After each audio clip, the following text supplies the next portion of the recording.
Assalamu alaikum wa rahmatullahi wa barakatuh. Welcome everyone to Anshi Thrive, which is a platform that serves to hold space for Muslim divorced women. Today we have with us Anika Munshi. Marhaban, welcome Anika. Assalamu alaikum. Wa alaikum assalam. I'm happy to be here. We are so honored to have you. Anika is a therapist. She's a divorcee herself, a single mom. And we are so happy to hear from her wealth of experience and having gone through the divorce journey herself, and then choosing to embark upon the journey of helping others in kind. So I'm just going to start with a bit of background to Anika. Anika Munshi is a licensed professional counselor and is passionate about working with Muslims, both as a counselor and a graphic designer. As a Muslim counselor, Anika believes that God is at the center of our existence, and healing requires aligning our heart and mind towards God. She's passionate about working with Muslims and the various challenges that they face living in the West, including cultural adjustment, systematic oppression, and generational and cultural traumas. She also enjoys working with diverse cultural populations and helping individuals form an authentic identity while exploring and connecting with their cultural heritage. Additionally, Anika has worked as a graphic designer for over 10 years, serving Muslim businesses and organizations, and incorporates traditional Islamic aesthetics to create modern forms of visual dawah. Fabulous. Marhaban, welcome, Anika. Thank you for that lengthy introduction. I appreciate it. So let's get right to it. Can you tell us a bit about who you are and about your work as a counselor? What is it that you uphold? I mean, we heard some of that already from your bio. If you would like to elaborate on that what are the kinds of clients you see, and what are your focused and or specialities in mental health? Well, I think I'm going to start off with this, is that there are, as a counselor, typically, many of us are wounded healers. So you heard a little bit about what I like to focus my attention on, my efforts on. And I'm going to be very honest, I have gone through some of these experiences myself. And I'm not ashamed to talk about it, really. It's important that we open up authentically, since I'm a person that really values authenticity. It's very important to model that ourselves, even as therapists. So as a wounded healer myself, I think it's very important to talk about how I even went through certain challenges. But at the same time, I'm very well aware that my experience is not the same as everyone else's experiences, right? Alhamdulillah, throughout my studies and throughout my experiences, I've had the opportunity, even before I was a counselor, actually, I worked as a life coach, and with that, there are a little bit more, you can talk to people outside of the country, for example. And I had the opportunity to speak to so many different women from so many different countries. And I didn't even want to be a counselor back then, but hearing the same story repeated over and over and over again, of course, with some different, details here and there, it really got me thinking, like, what are we doing about this? So I decided that, again, from my own personal experiences, that I really wanted to do something about this. And I think that's where all the passion comes from. And so, in turn, my speciality has a lot to do with working with that population. And it's incredibly difficult. I think it's one of the most complex puzzles that I've ever had to solve. And it has so many different pieces. It's not about looking at it from just one angle. And I challenge myself every day to learn as much as I can. That's why I say that this is not an easy thing. And it's very important to have someone who's been through it, who understands it, not only from, experiential knowledge, but also understanding it from the religious perspective, understanding the difference, how culture and family systems, what that brings into the mix, and then being able to take each piece apart. So yeah, that's why I love doing what I do. Okay, fantastic. Would you be willing to speak a bit about your own situation, your divorce, or? I'm happy to speak about it. At the same time, like I said, every situation is different. Of So course.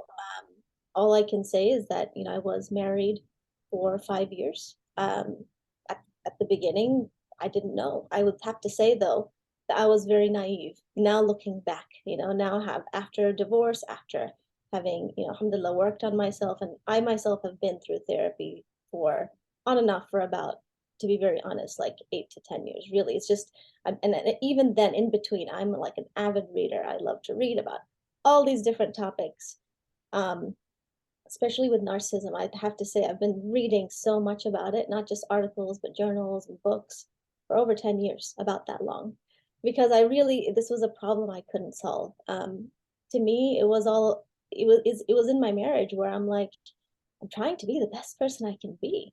And I have to say, I was trying very hard to be perfect at that time. And for some reason, nothing I do ever mattered, to be very honest. And I'm not going to say that my ex is an evil person, because I think he's a product of his circumstances as well. So am I. But in that situation, being naive, not knowing what to be, I had to be who my husband was. And it was a lot about being liked. It was a lot about being good enough. And it's very difficult, but I never reached that place, with not just my husband, but the in-law situation too, and then having a child myself. So there's no room to be different in that kind of a situation, in that kind of a system. And I learned that actually very early on in my experience. I was married for about 5 years. It was about sometime around the first couple of years where I realized that there is no room for me to be me. And for somebody like myself, who's actually grown up in that kind of a family system, it was like someone is trying to stifle me, and I very well understand that living in the Western world, having individuality can go to the opposite extreme. But I think I'm here to talk to those women in particular who feel invisible, who feel suffocated inside of themselves, because I know what that's like. And I know also what it's like to then reclaim that part of yourself. And just feeling like I can be myself today, that's where I am at today, is that I feel like I can be myself. I can speak the truth as I see it. I'm always willing to learn, of course, but just feeling like I don't have to constantly doubt myself. I think that, to me, is a great achievement in my life. Okay, thank you, mashallah. So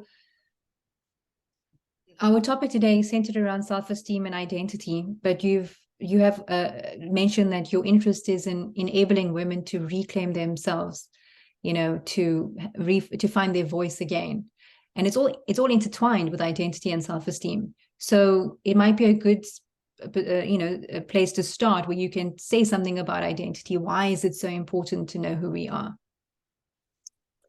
So it's one of the oldest philosophical questions to really ask ourselves, like, who am I, right? And I think it's very relevant in every time, especially today. In today's world, you are rewarded for being someone else. You're rewarded for fitting into society. I mean, my parents' generation, as our parents' generation, was all about what will people think, you know? How do I need to mold myself? How do I need to mold my children? How do we need to be so that we can fit in? And while belonging is very, very important, it's also very important to be distinct and know who we are. And it makes it more complicated in today's world because we live in a very globalized world, society. Even though we are very well connected and we can talk to people around the world, everyone's experience is going to be very different. In today's world, we call that, intersectionality, where even each person, even amongst divorced women, right, the experience isn't going to be the same.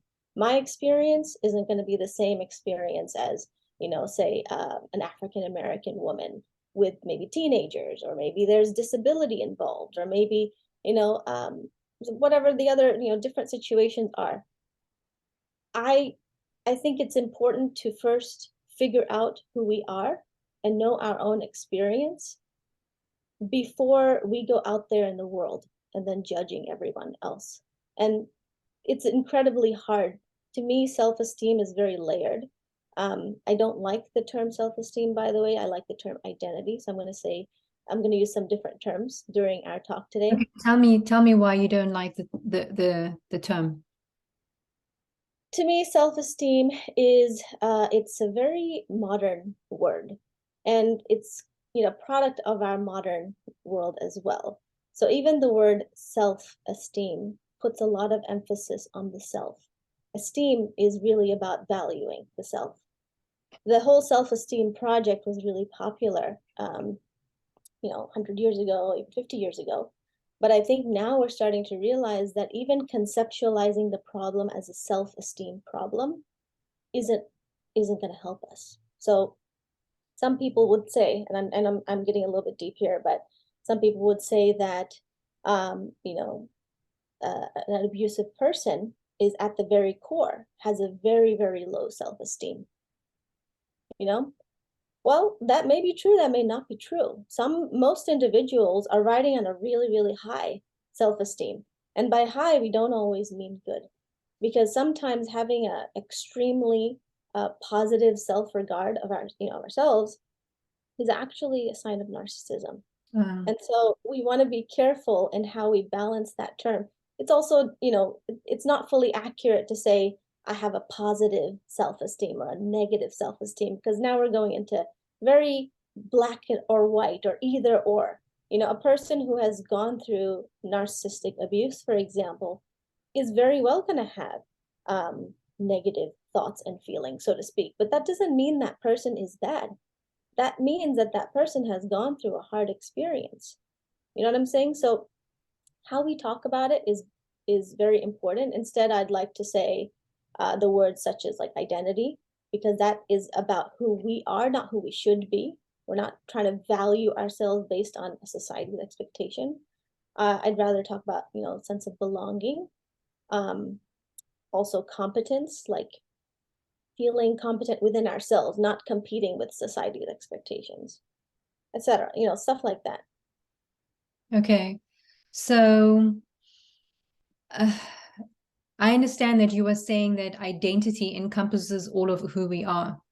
And I recognize the problematic nature of using the word self-esteem, but because I just cannot find a better word right now, I will continue to use that word, because I'm distinguishing between thinking extremely negatively about oneself and as opposed to having a very healthy and balanced approach, not like a delusional perspective of the self, which, as you say, can even become nafsanic, like very, in a way, egotistical and destructive in a way, right? So as a Muslim, how do we distinguish between a self-esteem that is balanced and healthy and, and that's based in self-confidence, and protect ourselves from kibr, arrogance?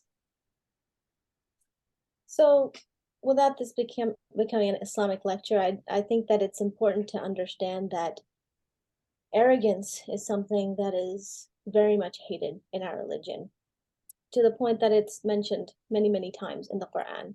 In fact, the very first sin, if we really talk about it, the sin of Iblis himself, was that of arrogance. And that what Allah subhanahu wa ta'ala hates the most is that we hold ourselves to a place to such an extent that, in a way, everyone else gets diminished. And to be very honest, that is the definition of narcissism. It's that it's a level of self-preoccupation, a level of self-involvement, to the extent that we kind of neglect the people around us. And we expect them, in a way, to revolve around us. That doesn't work.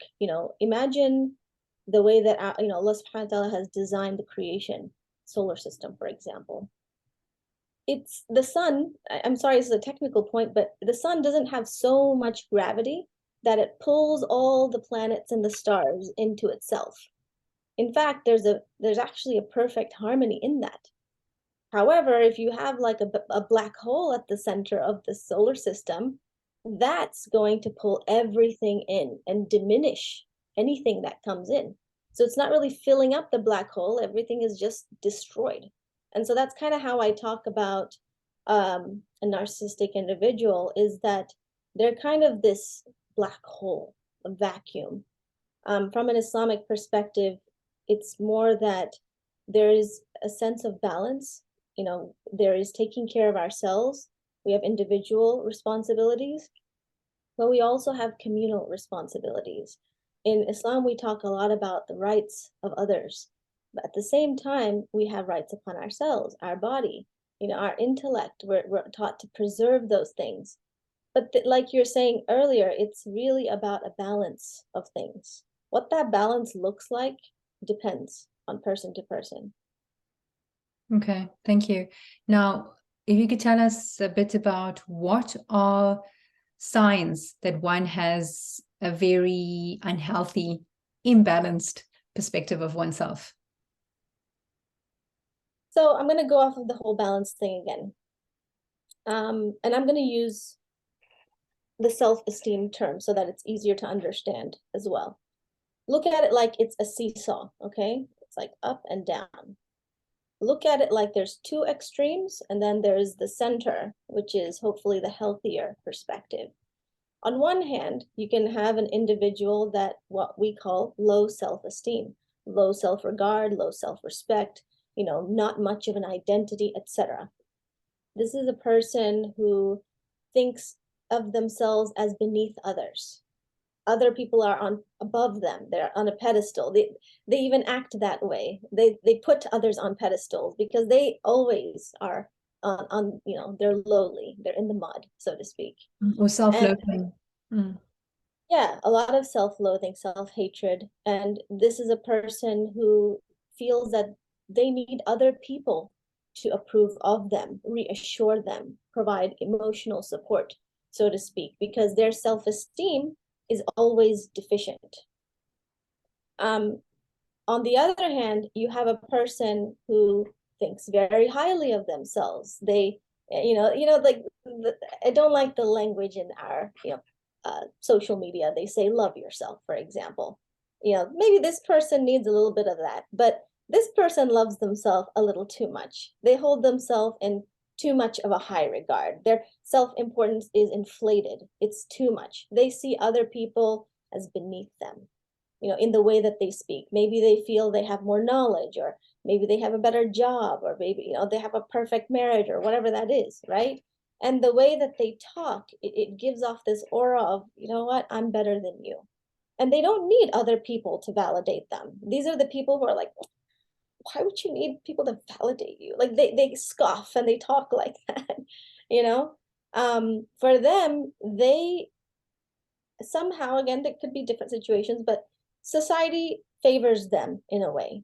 Society's it looks favorably upon their situation because they fulfill certain roles and, you know, rules. And for this person, they don't need to be told to love themselves or respect themselves. They need to be told to love and respect others, to be very honest. So to come back to healthy self-esteem really quick, it's to be able to see others as, to a large extent, equal to us, to see what's similar about me and everyone else. Well, we're all human beings, you know, we're all people who have different strengths and weaknesses.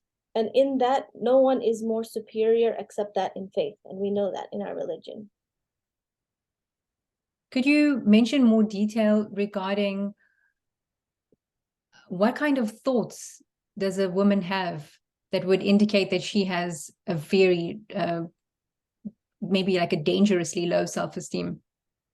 And I'm only asking this question because there might be people out there who are so used to having internal negative self-talk and putting themselves down, or their behaviors manifest this continuously, that they're not even aware of how they actually really need to take the bull by the horns and make changes in their lives to address this.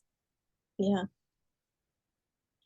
Dangerously low self-esteem is when this person has reached a point where they think of themselves with a lot of self-hatred. They don't like who they are. Really, it's that their situation was so horrible that they didn't have the ability to do anything about it. And so instead of blaming others, now they blame themselves. So this person might say to themselves, I am a terrible person. I am the reason why this is happening. I'm the one who's not good enough. Forget good enough. I am trash. I'm defective, you know? They could be they could be telling themselves that I am not worth saving. I am not worth taking care of. And this person's probably at a point where they're so helpless that they don't take care of themselves anymore. Sleep doesn't matter, eating doesn't matter. They've kind of just given up on all these things. And the more they give up on these things, the more that they tell themselves, well, I guess something must be just wrong with me. This person is also probably has really unrealistic expectations. Maybe they feel like it's their job to maintain the home or the relationship or the marriage, or it's their job to keep other people happy. And when they don't have the ability to do so, because it's not a human ability to be able to fix everyone else's feelings, this person really, really judges themselves harshly, as if it's their fault. There's a lot of guilt. Guilt is when we tell ourselves, I've done something horribly wrong. And then there's a lot of shame, which is telling ourselves, I am so wrong. Something is so defective within me. There's a lot of mistrust of the self. This person is constantly doubting whether their thoughts are right, their feelings are right, their actions are right, because they're so used to having other people control them, judge them, tell them what to do. So this person isn't safe inside of themselves, which is why it's unfortunate, but these are the people who contemplate suicide. Mm-hmm. And it's important that if anybody here is in that situation, to know that this is a situation where mentally we are handicapped. So if you imagine a person who is physically handicapped, maybe they don't have a leg or an arm or something, and they cannot walk. They need help from someone else who can get them to a place where they have those accommodations so that they can do those things. For this person, they've worn themselves down so much that it's hard for them to get out themselves. I think it is such an important point, because if a person breaks a leg, they'll take time off work because, oh my goodness, you've got a physical issue. But there are people who are attending work and they are literally drowning. And as you say, they have this enormous, it's like the tsunami of like pain that they're carrying with them, and needs to be addressed. And I think that it's important for our viewers to know that there's always help. There's always a way to change, always. There is, and unfortunately, it's I'll be very real. It's about finances for a lot of people. They can't afford an expensive therapist, $100 an hour once a week, But I know that for that person, really the first thing is to go to a trusting person, whether that is, if it's a friend or a colleague, or, even if it's a therapist, and you let that therapist know that I am in a very dire situation. Maybe they can really work with you. Don't let that stop you, though, from reaching out. Okay, so if finances are an issue, are you saying that one could even approach a random therapist and make a request and say that I'm in a financially trying situation? Would you be able to give me a discount or something like that? Or are there other options for people who cannot afford it? Yeah, I would say give it a shot and try it out. I'm not saying every therapist is going to be open to it, but I hope that there are many therapists who do. I know myself that I do offer lower rates for individuals who can't afford it. And I work at a sliding scale, so maybe looking at a therapist who does that. Okay. So let's get into the meat of it. How do we move past the situation? And I know you said that it's so particular to an individual because people are complex and we have different backgrounds and economic backgrounds and families and all of that. And so there's no one size fits all. But if you are at least able to pass on some kind of strategies or tools of how one might be able to improve their mental state in having a positive identity or healthy self-identity perception. There's so many things. I'm just going to go off of the ones that I think are the most important. The first thing is that we've got to learn to take back control. We cannot let somebody hijack our mind. That's literally the situation that a lot of my clients have been in. And I'm talking about psychological abuse. I'm not talking about physical or sexual abuse, because in those cases, I would have to add some extra items. But in the case of most of my clients, where he may not have touched them physically in that way, but he is in control of the finances, he is in control of the children, in control of you know, the way you perceive things, your family, etc. Don't let that person hijack your mind. Don't let that person rush you into thinking that you have to perform a certain way for them, or else if you don't, then somehow you're deficient. It's these individuals who get you into a place, they pressure you so very much, or they use forms of entitlement, their role, so to speak. They might say, well, I'm your mother, I am your husband, I am your mother-in-law or father-in-law or whatnot. You know, they will use that card, that role, as a way of pressuring you into performing immediately. And the way that they do that is by becoming very emotionally riled up themselves. So they might get really, really anxious. It's like emotional blackmail in a Angry. way. Absolutely, that is the definition of it. Emotional abuse. It's like this person is getting emotional for the purpose of pushing you off the edge. They're not touching you. They're like, I didn't touch you. But emotionally, they're showing that level of vulnerability to get you to do something about it. So the goal behind it is control. I will use my emotions to manipulate you so I may control you. Absolutely. When you Absolutely. say that, don't let them control your mind. Now, how is that done? That might sound quite abstract to certain people. So that's where I think this concept of boundaries comes in. And I know that many people have a hard time understanding boundaries. A lot of people think that it means saying no. You know, some people think that it's about building a wall. And I think that, you know, in this short talk, I can't go over all of what boundaries mean, but I can summarize and say that a boundary is more like having layers to yourself instead of a wall. You know, it's when you allow the other person to know that they only have certain levels of access to you, not based on who they are or what status they have in your life, but because of your trust in them. You know, I've heard this many times where, for example, a mother-in-law will say to her daughter-in-law, like, well, you should trust me. And it's like, well, I don't have to trust you. I can trust you if I want to. And then that's seen as a sign of disrespect, of how could you? We're related. You know, I'm an elderly person. And it's not giving into that pressure once again and setting that boundary. Like, you know what? I'll trust you if I want to, when I want to, and how I want to. Maybe I don't have to trust you all at once or not at all, but maybe in this area I trust you, but in that area I think about it and give myself a little bit of time. Even that is a boundary that we're setting with the other person, because what we're telling them is, you don't have access to me 24/7. I'm not a McDonald's that you can just come by and get whatever service, right? I'm more like a fine dining restaurant where you have to call in and you have to set a time to talk to me. You know what I'm saying? And I know that we could give those examples, but with these individuals, they see you as an extension.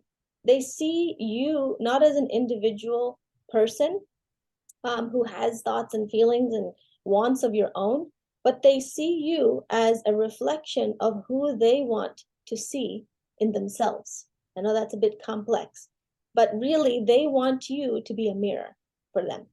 So if they want to feel happy, you have to make sure you make that happen so that they feel happy. And if you don't, then they're going to be angry. Along with this idea of emotional control and boundaries, is understanding that as a human being, to be very honest, we have no control over somebody else's feelings. We like to think that we do. In our culture, and by our culture, I mean South Asian cultures. Also, I see that in very many different Muslim cultures. But we think and we put the responsibility on someone to be responsible for or in charge of somebody else's feelings. It's like saying right now, and I live in Dallas here, it's like me saying, well, you know what, Sumaya, I have the control over the weather where you live in Pennsylvania, you know? It's like saying that I'm responsible for something as like the weather when I'm not. I have no control really over anybody else's feelings except my own. And we need to understand this because this is where religion comes in, culture comes in, you know, those roles come in. So boundaries, I'd like for individuals to not think of it as a Western concept because I get told that a lot. In fact, there is boundaries literally means limits. Everything in this universe has limits. It's not boundless. You know, if you blow a bubble, the outer rims are the boundaries, right? Everything in this world has boundaries, good or bad. Even love, even even protection has its boundaries. You can only love someone only to an extent. And after that, if you do love that person, by love, I mean whether you are giving that person way too much either affection or closeness, even, that has its limit because then you want to make sure you don't merge with that person. You don't, what we call, unmesh with that person. You also want to make sure you don't protect somebody too much, even our children. We want to protect them, but even if a parent protects their kid too much, we call it overprotection. Why? Because it's crossed those limits, and now you're not protecting your child, you're victimizing that child or creating a level of unhealthy level of dependency. So when I talk about boundaries, I mean that whatever we do, we cannot just give, and give. Like a lot of my clients, they like to think of themselves as being giving or being helping. You know, if I had a dime for every time that one of my clients said to me that I am just a helpful person by nature, I just like giving. If I had a dime for every time somebody said that to me, I would be a wealthy woman. Mhm. I hear what you're saying about boundaries, and I also 100% believe that it is founded in our religion. Mhm. And actually, Sheikha Shaista Maqbool, who I've interviewed as well, she's given a lecture about boundaries within Islam based on the seerah, Yeah. which I'm happy to share with our but that, however, this is a whole separate discussion, but I think it's also a very delicate balance because I have seen people who really maintain their boundaries very strongly at the expense of like ihsan. Yes. That, Yeah. you know what I mean? Like they take it overboard, where it's also part of our religion that sometimes there can be a little bit of discomfort in order to help a sister out, you know, rather 100%. than maintain. So Yes, and it can come, and actually it's almost like antithetical to like the Muslim spirit, you know what I mean? But that in no way, in any shape or form, am I saying that you should let anyone walk over you, or you know what I mean? Yeah. yeah, no, I think that's an important thing I should have added here is that it doesn't mean building a wall. It also doesn't mean like being so comfort in our own space, you know.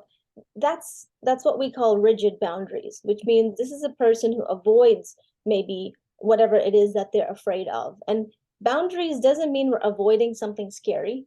It just means that we are setting the tone of the relationship because it could be that the person that you're working with isn't willing to grow or change. Mm. They want to maintain their level of growth, and boundaries keeps the relationship at a level that works. But if that person wants more closeness in a healthy way, and you know you're willing to tackle that place, then that could actually build intimacy, you know. And Okay. I'm sorry I didn't go over many other tips, No, but go love ahead. to. No, go ahead. You've got some fantastic points. Please do continue. Okay, so I'll go over a few more. Another skill, I know that it sounds simple, but it's actually the most difficult, is acceptance, which is just, if I could say it as a Muslim, it is submitting ourselves to the truth, whether that truth is comfortable or if it's uncomfortable. Acceptance is doesn't mean that we are allowing something evil or that we're okay with something that is sinful or not good. But accepting is being able to see reality objectively for what it is, instead of trying to fight it internally or try to, hold on to this fantasy that, oh, I wish it could have been this way. Oh, but my hopes and dreams are crushed. What happens when a person doesn't practice acceptance is either they continue to have these conflicts inside of themselves. Oh, I wish we could have been like this. I wish that I could have had this dream come true. And while that is normal for some time, because that can be a part of the grieving process. Okay, acceptance is something that comes after a person has grieved, and I'll talk about that in a second. But if that person continues to fight with reality, then what happens is they remain, I have no better word for this, but they remain stuck or stunted in a way. And they do not allow themselves to grow beyond that and see the possibilities of moving forward. They're either living in a state of idealization, so they're idealizing something, or they're devaluing something. Instead, we want to accept what is in the moment, and then take one tiny step in the direction that we want to move in. I know this sounds very simple, but mentally speaking, psychologically, it is so hard because we're grieving something that we needed for our survival. We needed that nurturance. We wanted to have that connection, say, with our parents. We wanted to have the experience of an intimate partner relationship the first time around, right? And a lot of us are grieving things that are absolutely normal. They're not abnormal. We wanted these things, but at the same time, it didn't happen. So what do you do with all that love left over that we have to give? It's kind of like a open wire. It's like sparking, and it's very hard to stay in that situation where we're going to be pulled into either living in our fantasies and our dreams, or we're going to be pulled into like just avoiding it all in a way that harms us too. So acceptance is submitting to the fact, in a way, submitting to Allah's will as it is, not trying to make so much sense of it and trying to tell ourselves we're wrong, the other party's wrong. Just saying, this is what it is. This is how it happened. What can I do to make this better for me? What's within my control for me to change?